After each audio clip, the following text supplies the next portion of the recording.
Welcome everybody, this is very exciting and such an exclusive event. It's almost like a giant teamwork that we're having, and I thoroughly enjoy the teamwork that we do. This evening what I want to discuss with you is going beyond your limits. This is something that we task ourselves with on a daily basis. So throughout life, we task ourselves with trying to get things done, right? Constantly. From the time you're trying to crawl up until you're 40 like me, life is constantly about challenging yourself, about trying to get things done. And I came across a wonderful process, a concept that Anthony Robbins kind of laid out. And he hasn't discussed it much, so it's quite bizarre that I came across it in one of his videos. And I'm going to unpack this for us because I think it's got a lot of value in terms of realizing that your self-belief and your capability and getting results are all entwined with one another.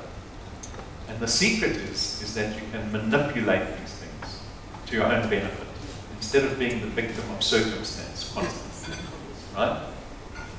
So, it's not going to be a motivational, right? You can see all of these coming up. We're all aware of these motivational memes that float around. They become a bit banal, I think, right? A bit frivolous. And there's so many of them. There's so many sayings. It's not going to be one of those features. I want to give you something that's practical, something that you can use, and I hope something that resonates within you. I want you to listen to what I'm going to tell you and see whether it's applicable to your life. Because I don't want it just to be a speech. I'm hoping that it's something that you can take away with you to the benefit of your life, to due point to your channel, to the wealth engineers that look up to you. And so the theory is this, or the process. It's not really a theory, it's almost an understanding of life.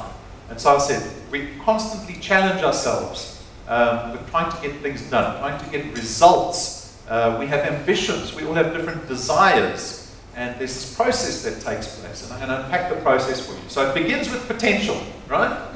So over there, each one of us, we have a different self-belief as to what our potential is, what our capacity is. So if you want to get something done, automatically what's happening in your mind is you are measuring yourself up against what needs to be done. And we all have different self-belief, right? You have different self-belief, you have different belief in this business, what your channel can do. And what that self-belief does, that potential does, is that it feeds into the action. Because if you feel that you don't have any potential to get something achieved, how much action are you going to put into it? How much time are you going to commit it to something where you feel that you've got very little potential of achieving? Right? But the antithesis as well, if you feel like you have a lot of potential to achieve something, suddenly that feeds into action and you do whatever it takes to get that thing done. Right? And that in turn, the action, then feeds into the result. Because if you feel like you've got a lot of potential and you invest a lot of time into getting something done and you do it until it gets done, you get the result. And you say to yourself, see, I knew I could have got it done. And that result then feeds back into the belief. And the belief bolsters up your potential, your belief of capability, and you have this flow that seems to happen, right? And I'm going to tell you that things don't start at potential. We all think that results are driven by the capacity that we have in ourselves. But that is defined by your self-belief. So I've gone throughout life. I shared when we did the first 30 days dev seminar. Everyone's watched it, right? The first 30 days. Remember I spoke about my story of doing Ironman. And that it started off purely with a desire and maybe a little bit of self-belief. But there was also a lot of belief that I couldn't do it, right? And this is what we face with constantly. And I'm going to share with you this evening the ability to manipulate belief. Because we don't look at potential. If you look at potential constantly, if you are a victim of your circumstance, if you think, well, I can't do that because this is who I am, right? So for me, I'm going to share a little story about cycling. I like to have these analogies around sports. They resonate well with me. Some people, I don't know, maybe we're not all sportsmen in the audience, but I'll expand on that a little later to include the non-sportsmen. But for me, I'm a very keen cyclist, and I became quite serious about cycling. But my disbelief in myself was always around my size, right? I would start at a bicycle race, and I was 20 kilograms heavier than anyone else. And I thought, there's no way I'm going to be able to keep up with anyone, right? So my circumstance, what I was given, what I was dealt in life, painted a picture of what my potential and capacity could be. But I'm telling you this evening that you can take a step back. You can take a step back to belief and manipulate that belief, which will then change your capacity. It'll change your potential. It'll change the amount of dedication and investment that you put into something, and ultimately it'll get the results that you want.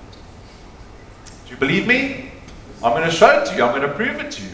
All right. So, the man up on screen is Sir Roger Bannister. Go back a long time to the days of when Constantia was founded. Right? We're talking about just after World War II in the early 50s. This gentleman was studying to become a neurologist at Oxford. He was a medicine student, and he was a very keen runner, and a very good and gifted runner. He was competing in the 1952 Olympics in two disciplines, 800 meters and the 1500 meters. He was great at 800 meters, and he won the event. But he had aspirations of becoming the world's greatest 1600 meter runner. So in those days, he used to have 1500 meter events and 1600, 1 mile events. And he had a coach that would coach him 3 times a week, 30-minute sessions. Imagine winning the Olympics on training 3 times a week for 30 minutes, right? After he won those Olympics, he decided to dedicate a little more time to his running. But he had the aspiration of becoming the first man to run the mile in less than 4 minutes. But everything that he had done up to that point showed him that it was impossible. Right? His circumstance, his capacity, his potential showed him. Everything outside showed him that it could not be done. They said it was impossible to run that fast, the mile. And he had other people. He was a very fantastic runner in Australia that was doing better times than him. The world record for the mile had stood already for 9 years. No one in history had ever run that fast. Right? And we've got this record that's been standing for 9 years. No one's come close to it. I'm reminded by a quote of Nelson Mandela. It always seems impossible until someone else goes and does it. Isn't that true? Because what happened in Roger Bannister's case is that his coach would get him to start thinking about running the mile in less than 4 minutes. He could not do it physically, but he started thinking about it. He started visualizing it. He started imagining himself doing it in under 4 minutes. And he spent 2 years trying to run this race in less than 4 minutes. And in 1954, in London, Oxford, he achieved it. He ran it in under 4 minutes, the mile. And what happened in the next 48 months? 37 other runners did it. It always seems impossible until someone else goes and does it. Right? We limit our self-belief. We limit it by our thoughts, not by what's happening outside of us. So I want to share with you a story. So there he is running it.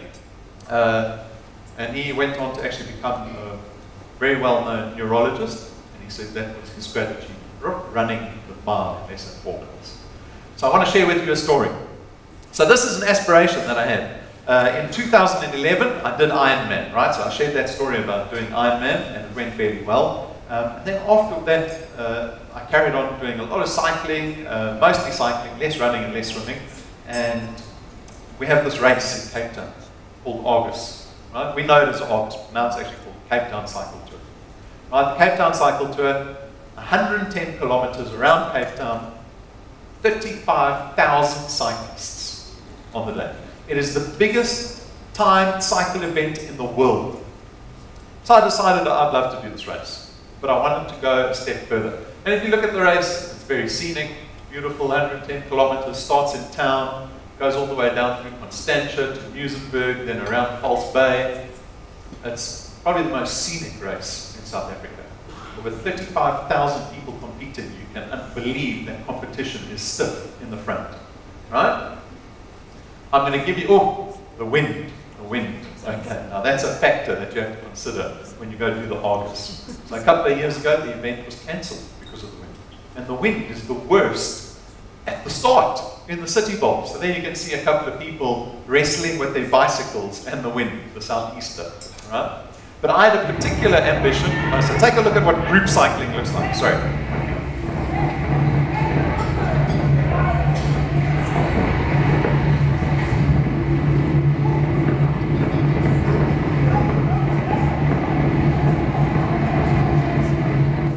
So that's what bunch cycling looks like in the front of the bunch.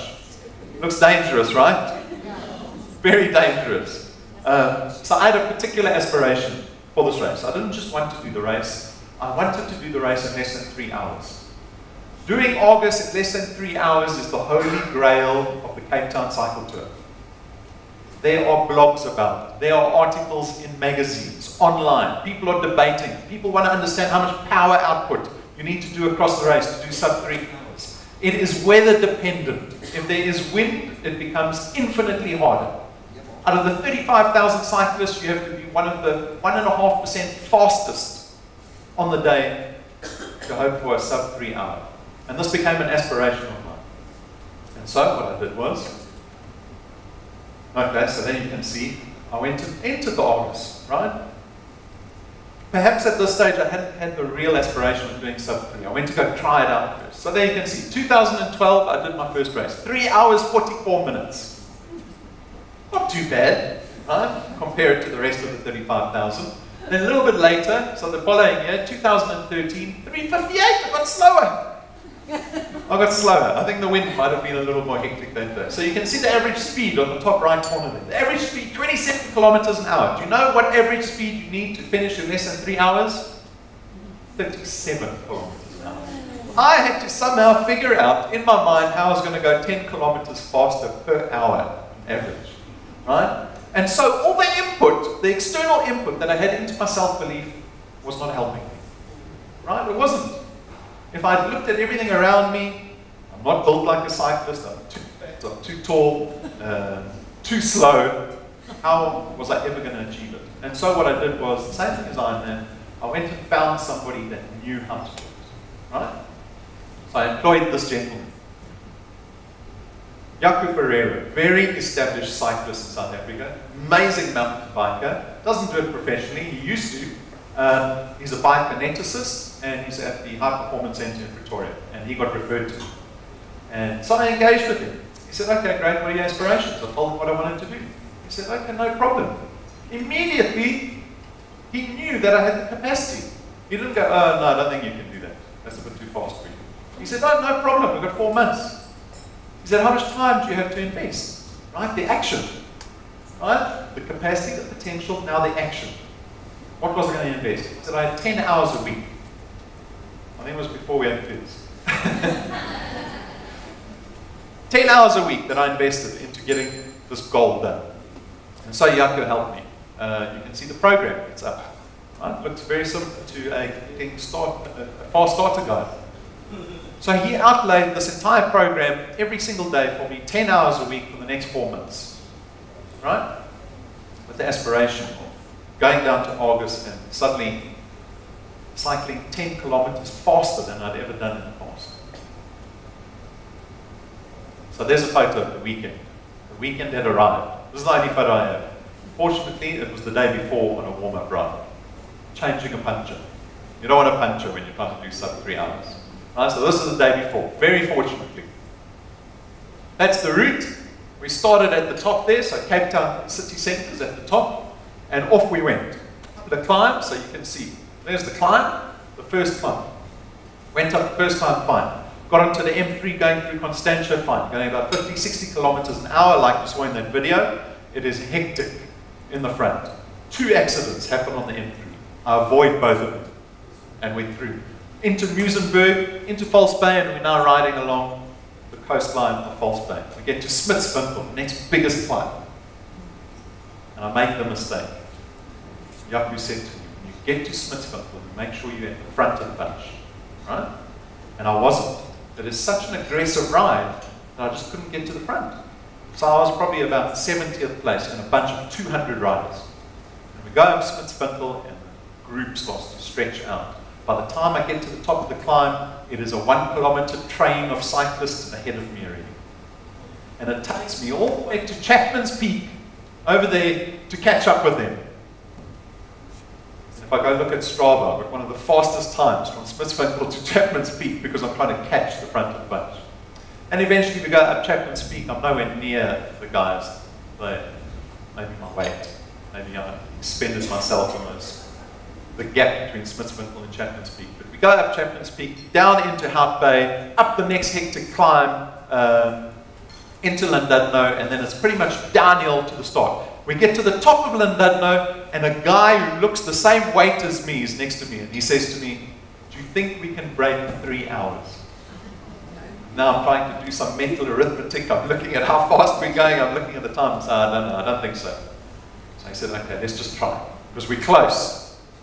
And if you're a big guy, you're actually quite good on the downhills. It's on the uphills that we suck. Right?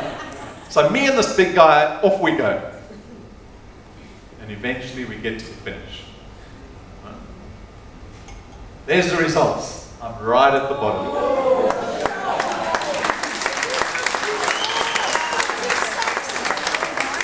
6 seconds to spare, a lifetime, right? And that result then fed back into my belief system.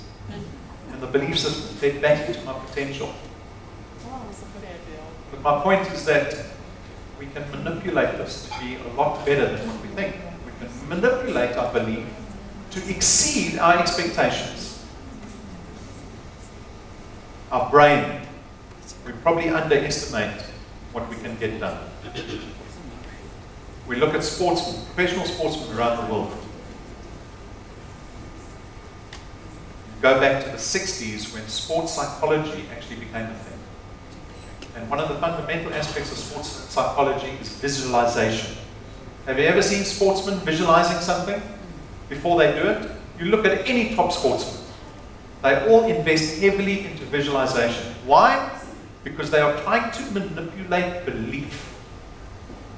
They're trying to manipulate belief. If they cannot get something done, something they've never done before, they will visualize it 1,000 times until they get it done. Right? So there's one of the top climbers in the world. He's probably ranked the #1 climber in the world. He spent 2 months trying to get up this cliff face in Spain. 2 months, he achieved it. Max Verstappen, the youngest Formula 1 driver ever to enter into Formula 1. He visualizes the track every single race. A hockey player, ice hockey. Just watch the routine that he's going through. It's mesmerizing. He's staring at the ice almost in another world. And if you watch his game afterwards, it's exactly the way he memorized it.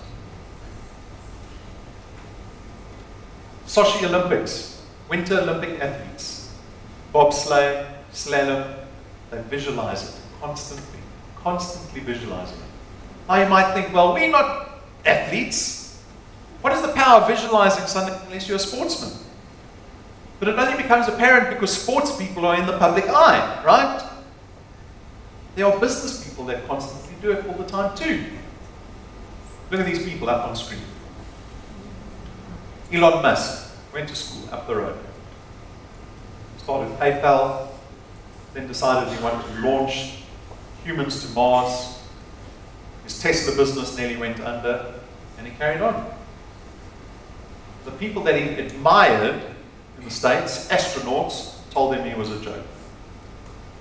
We've got Tony Robbins. We've got Gary Vaynerchuk. Anyone know Gary Vaynerchuk? Go look him up. An amazing dude. Proponent of self-awareness. Now this is probably a great concept to also kind of understand. Self-awareness. When we think about trying to change our belief, it begins with self-awareness. It is not about just deciding, oh, this is what I want, and I'm going to believe that I'm more than that, and then I'm going to achieve it. It starts with self-awareness. Understand what your shortfalls are. Understand what your strengths are. And then attack your belief system. Nelson Mandela, in prison for 21 years, labeled a terrorist. These are people that had belief systems that went beyond their circumstances. We can manipulate belief by just visualizing, dreaming, aspiring. I laughed this morning in the intro presentation because I had the speech that I was doing on my mind this evening. And we all know the intro presentation, and we go through the path to success. And right at the end of the path to success, right, you're sitting at about R1 million in recurring income. And I look at the audience, and there's just a blank look on their faces. And I say, not a single person in this room believes that they can get to 100,000 rand a month. You don't believe it. And they all chuckle. You don't, right? You have to imagine it first. You have to desire it and then convince your brain that it's possible before you'll commit to the capacity and the potential you have that results in the action that you're going to take, the amount that you invest in this business with all the compulsion that you have in your body, and that gets you the results and it feeds on. My point is, understand the belief that you have in your head. If you're someone that takes in negative kind of emotions and hangs on to them, understand that. Get over that. Design what you want. I'm not talking about design your life. Design your belief system. Right? That's where it starts. It doesn't start at your potential. And then work at that belief system. My father gave me a book when I was about 15 years old by John Keir, Power of the Mind. It was a great book. Since that day, I understood the power of being positive.